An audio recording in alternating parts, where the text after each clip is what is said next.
اعوذ باللہ من الشیطان الرجیم بسم اللہ الرحمن الرحیم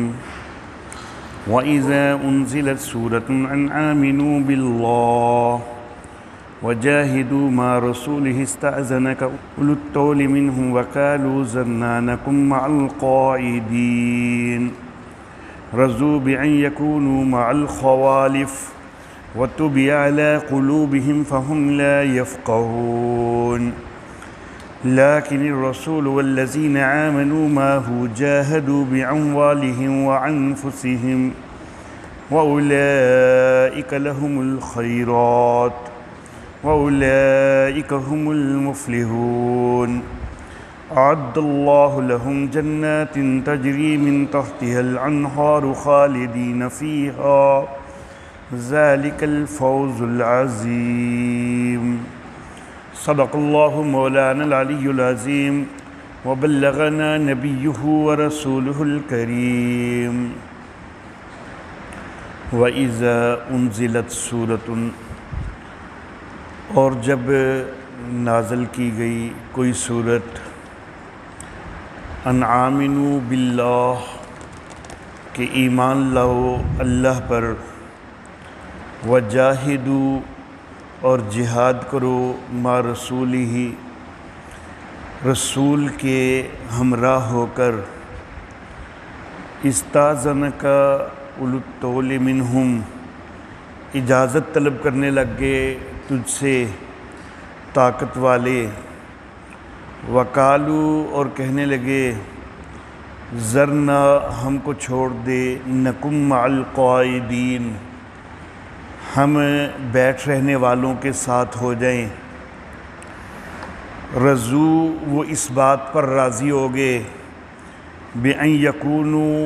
کہ وہ ہو جائیں مع الخوالف پیچھے رہ جانے والیوں کے ساتھ وَطُبِعَ عَلَىٰ قُلُوبِهِمْ اور ان کے دلوں پر مہر لگا دی فَهُمْ لَا يَفْقَهُونَ پس وہ سمجھتے نہیں لیکن الرسول لیکن رسول والذین آمنوا اور جو ایمان والے ہیں معہ اس کے ساتھ جاہدوا انہوں نے جہاد کیا باموالہم وانفسہم اپنے مالوں سے بھی اور اپنی جانوں سے بھی وَأُولَئِكَ لَهُمُ الْخَيْرَاتُ اور انہی لوگوں کے لیے بھلائیاں ہیں وَأُولَئِكَ هُمُ الْمُفْلِحُونَ اور یہی لوگ فلاح پانے والے ہیں اعد اللہ اللہ نے تیار کیا ہے ان کے لیے لہم ان کے لیے جنات باغات کو تجری من تحتها الانہار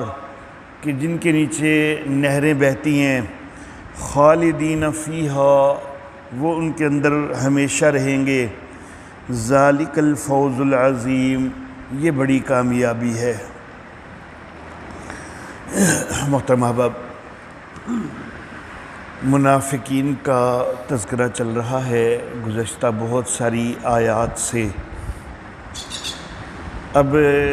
آج کے درس کے لیے جو آیات مبارکہ تلاوت کی گئی ہیں ان میں اللہ رب العزت منافقین کے طرز اور مخلص مومنین کے طرز کا تقابل فرماتے ہیں۔ اللہ فرماتے ہیں کہ منافقین کا طرز یہ ہے کہ جب کوئی صورت مبارکہ نازل ہوتی ہے جس میں جہاد کا حکم ہوتا ہے، اللہ پر ایمان اور جہاد کا اس میں فرمایا گیا ہوتا ہے، تو اے نبی یہ تجھ سے اجازتیں طلب کرنے لگ جاتے ہیں، حتیٰ کہ اولو الطول منہم جو ان میں سے طاقت والے بھی ہیں، مالی لحاظ سے مستحکم ہیں، ان کے لیے جہاد کی تیاری کرنا مشکل نہیں ہے، اس کے باوجود وہ پیچھے رہنے کی اجازتیں مانگنے لگ جاتے ہیں، مختلف بہانے بنانے لگ جاتے ہیں، اور وہ کہتے ہیں کہ ذرنا ہم کو چھوڑ نکم مع القاعدین کہ ہم بیٹھ رہنے والوں کے ساتھ ہو جائیں۔ تو یہ منافقین کا طرز ہے کہ وہ جہاد سے جی چراتے ہیں، جہاد کے راستہ میں نکلتے نہیں ہیں۔ اللہ فرماتے ہیں کہ رضوا بأن یکونوا مع الخوالف،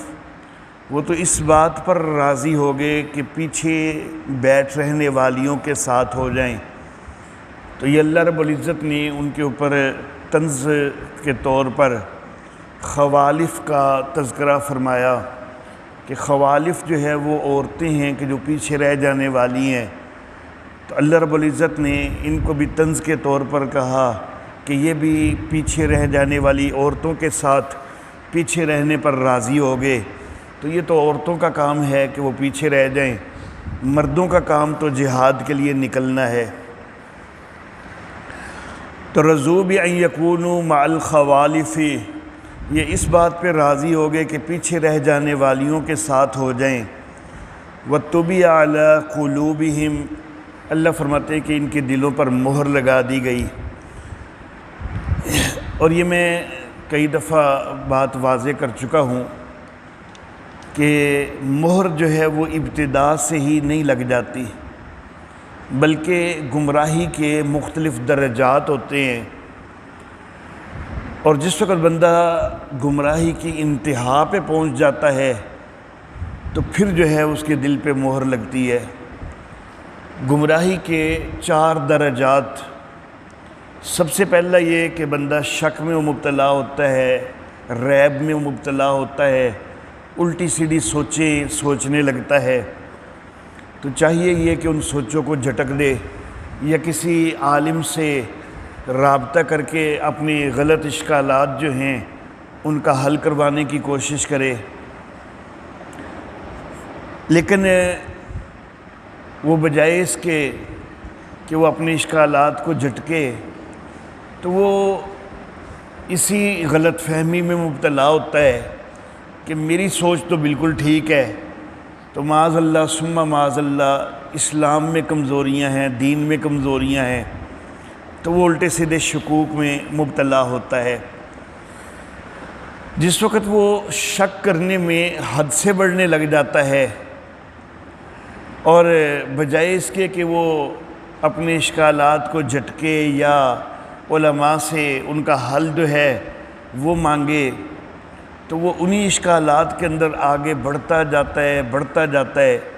تو پھر آخر ایک وقت آتا ہے کہ اللہ رب العزت اس کو گمراہ کر دیتے ہیں۔ تو یہ دوسرا درجہ ہوتا ہے گمراہی ضلال۔ لیکن ابھی بھی توبہ کا دروازہ بہرحال کھلا رہتا ہے، کسی وقت بھی بندہ تائب ہو کر سچے دل سے انابت کرے، توجہ کرے، اللہ ہدایت کی طرف دوبارہ لے آتے ہیں۔ لیکن اگر پھر گمراہی کے اندر آگے بڑھتے ہوئے اللہ نے اس کو اس کے شک کی وجہ سے سزا کے طور پر گمراہی میں مبتلا کر دیا، جو کہ مسلسل شک وہ کرتا جا رہا تھا، تو اس کی وجہ سے تو وہ پھر بھی اس نے انابت کی طرف توجہ نہیں دی، بلکہ وہ اور آگے بڑھا اور مومنوں کے مقابلے میں نکلنے لگ گیا۔ کبھی میدان جہاد میں مومن آئے ہیں اور یہ ان کے مقابلہ میں آیا ہوا ہے، کبھی بحث و مناظرہ کر رہا ہے، کبھی مومنوں کے اوپر کیچڑ اچھال رہا ہے، طعن و تشنیع کا نشانہ بنا رہا ہے، تو جدال کے درجے میں پہنچ گیا۔ یہ تیسرا درجہ ہے۔ تو جدال کے درجے سے بھی جس وقت وہ حد سے بڑھ جائے، جس کو میں اپنے الفاظ میں یوں تعبیر کیا کرتا ہوں کہ جدوں بندہ اکئی ابو جہل ہو جاوے، تو پھر یہ وقت آ جاتا ہے کہ اللہ اس کے دل پہ مہر لگا دیتے ہیں۔ جیسا کہ سورۃ البقرہ کے اندر بھی اللہ رب العزت نے فرمایا کہ ختم اللہ علی قلوبہم وعلی سمعہم وعلی ابصارہم غشاوہ، ان کے دلوں پر بھی اور ان کے کانوں پر بھی اللہ نے مہریں لگا دی، اور ان کی آنکھوں پہ بھی اللہ نے پردے ڈال دیے۔ تو یہ مہر جو ہے یہ انتہائی درجہ ہوتا ہے، یہ بالکل ابتدا میں نہیں لگ جاتی۔ وَطُبِعَ عَلَىٰ قُلُوبِهِمْ، اور ان کے دلوں پہ مہر کر دی، فَهُمْ لَا يَفْقَهُونَ، پس وہ سمجھتے نہیں ہیں۔ تو یہ طرز ہے منافقوں کا۔ اب اس کے مقابلہ میں اللہ کے رسول کا طرز کیا ہے اور ایمان والوں کا طرز کیا ہے؟ اللہ فرماتے ہیں کہ لَٰكِنِ الرَّسُولُ وَالَّذِينَ آمَنُوا مَعَهُ جَاهَدُوا بِأَمْوَالِهِمْ وَأَنفُسِهِمْ، لیکن اللہ کا رسول صلی اللہ علیہ وآلہ وسلم اور جو رسول کے ساتھ ایمان والے ہیں صحابہ کرام رضوان اللہ علیہ مجمعین، اللہ فرماتے ہیں کہ وہ تو جہاد کرتے ہیں اپنے مالوں سے بھی اپنی جانوں سے بھی۔ رحمت کائنات صلی اللہ علیہ وآلہ وسلم جس وقت اللہ رب العزت نے نبوت سے سرفراز فرمایا ہے تو 13 سال تک مکی دور رہا ہے، اور اس دور میں ابھی رحمت کائنات صلی اللہ علیہ وآلہ وسلم کو جہاد کا حکم نہیں دیا گیا۔ اس کے بعد میرے آقا صلی اللہ علیہ وسلم جب ہجرت کر کے مدینہ تشریف لے گئے تو اس کے بعد اس سے اگلے سال جہاد کی اجازت بلکہ جہاد کا حکم دے دیا گیا۔ اب 10 سال کا مدنی دور ہے، جس میں 1 سال تو تقریباً پہلے ہی گزر چکا جہاد کی اجازت اور حکم ہونے سے پہلے ہی، تو کہا کہ 9 سال یا چلو 9.5 سال لگا لیں، تو یہ مختصر سا عرصہ ہے جو نبی اکرم صلی اللہ علیہ وسلم کا مدنی دور ہے، اور اتنے مختصر سے عرصہ کے اندر کتنی مہمات ہوئی ہیں۔ نبی اکرم صلی اللہ علیہ وآلہ وسلم بعض میں خود شریک ہوئے اور بعض میں خود شریک نہیں ہوئے۔ 28 غزوات ہوئے ہیں نبی اکرم صلی اللہ علیہ وآلہ وسلم کے۔ عام طور پر 27 تعداد بتلائی جاتی ہے، لیکن میری تحقیق یہ ہے کہ 28 غزوات ہوئے ہیں۔ جو 27 کہتے ہیں تو وہ بعض اوقات 2 مختلف غزوات کو وہ ایک بنا دیتے ہیں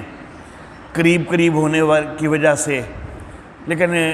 زیادہ صحیح بات جو ہے وہ یہی ہے، میری تحقیق یہی ہے کہ نبی اکرم صلی اللہ علیہ وآلہ وسلم کے 28 غزوات ہیں۔ نبی اکرم صلی اللہ علیہ وآلہ وسلم کے دور کی جو جہادی مہمات ہیں ان میں سے جس مہم میں نبی اکرم صلی اللہ علیہ وآلہ وسلم خود بھی ساتھ تشریف لے گئے ہیں تو اس کو جو ہے وہ غزوہ کہا جاتا ہے، اور جس میں نبی اکرم صلی اللہ علیہ وآلہ وسلم خود تشریف نہیں لے گئے بلکہ کسی صحابی کی سربراہی کے اندر کوئی لشکر یا کوئی دستہ بھیجا ہے تو اس کو سریہ کہا جاتا ہے۔ تو 28 تو صرف غزوات ہیں کہ جن کے اندر نبی اکرم صلی اللہ علیہ وآلہ وسلم خود شریک ہوئے ہیں، اور اس کے علاوہ بہت سارے سرایا بھی ہیں۔ سریہ کی جمع جو ہے وہ سرایا ہوتی ہے، تو بہت سارے سرایا بھی ہیں کہ جو نبی اکرم صلی اللہ علیہ وآلہ وسلم نے بھیجے ہیں۔ تو اللہ فرماتے ہیں کہ رسول اور ایمان والوں کا طرز تو یہ ہے کہ وہ اپنے مالوں سے بھی جہاد کرتے ہیں، اپنی جانوں سے بھی جہاد کرتے ہیں۔ اللہ اللہ وَأُولَئِكَ لَهُمُ الْخَيْرَاتُ، تو یہ جو ایمان والے ہیں تو انہی کے لیے بھلائیاں ہیں۔ وَأُولَئِكَ هُمُ الْمُفْلِحُونَ، اور یہ فلاح پانے والے ہیں، اخروی کامیابی اور فلاح جو ہے وہ انہی کے حصے میں ہے۔ اعد اللہ لہم جنات تجری من تحتها الانہار، اور اللہ رب العزت نے ان کے لیے باغات تیار کر رکھے ہیں کہ جن کے نیچے نہریں بہتی ہیں، خالدین فیہا، وہ ان کے اندر ہمیشہ ہمیشہ رہیں گے۔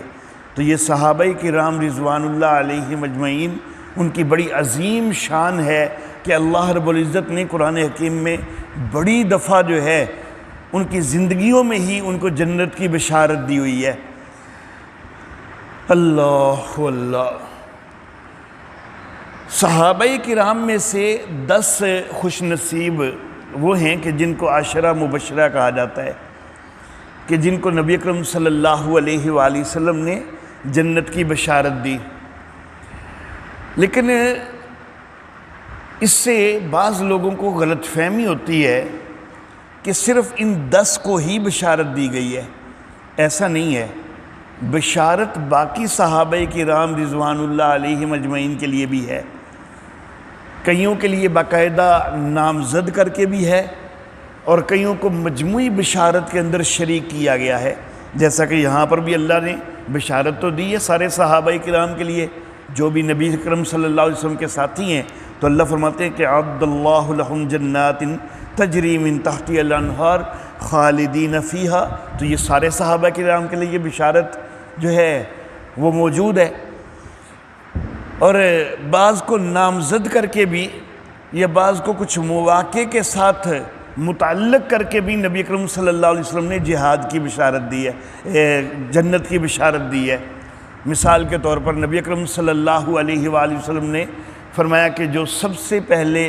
بحری جہاد کا آغاز کرے گا وہ جنت میں ہے۔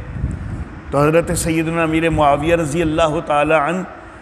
ان کو نبی اکرم صلی اللہ علیہ وسلم کے اس فرمان کا اس وقت پتہ بھی نہیں تھا۔ جس وقت انہوں نے یہ تیاری شروع کی بحری جہاد کی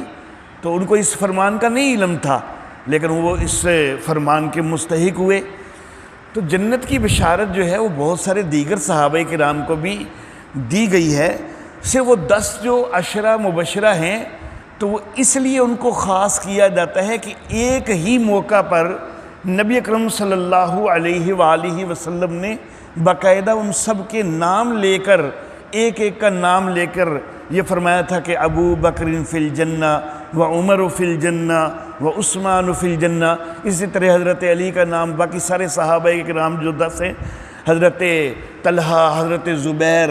حضرت سعد بن ابی وقاص، حضرت سعید بن زید، حضرت ابو عبیدہ بن جراح، حضرت عبد الرحمن بن عوف، ان 10 کے نام نبی اکرم صلی اللہ علیہ وسلم نے لیے اور ایک ایک کا نام لے کر جو ہے یہ کہا کہ فی الجنہ فی الجنہ فی الجنہ، تو یہ سارے جنتی ہیں۔ تو اس ایک موقع کی مناسبت سے کہ جب اکٹھے 10 نام لیے ہیں نبی اکرم صلی اللہ علیہ وسلم نے اور ہر نام کے ساتھ فی الجنت کا لفظ ارشاد فرمایا ہے، تو اس وجہ سے ان کو عشرہ مبشرہ کہا جاتا ہے۔ اعد اللہ لہم جنات تجری من تحتہا الانہار خالدین فیہا ذالک الفوز العظیم۔ اللہ فرماتے ہیں کہ یہ بڑی کامیابی ہے کہ آخرت کے اندر فلاح حاصل ہو جائے، اللہ کی رضا حاصل ہو جائے، جنت کے مستحق ہو جائیں، یہ بڑی کامیابی ہے۔ اللہ رب العزت ہم سب کو اس بڑی کامیابی کا مستحق فرمائے۔ وآخر دعوانا ان الحمد للہ رب العالمین۔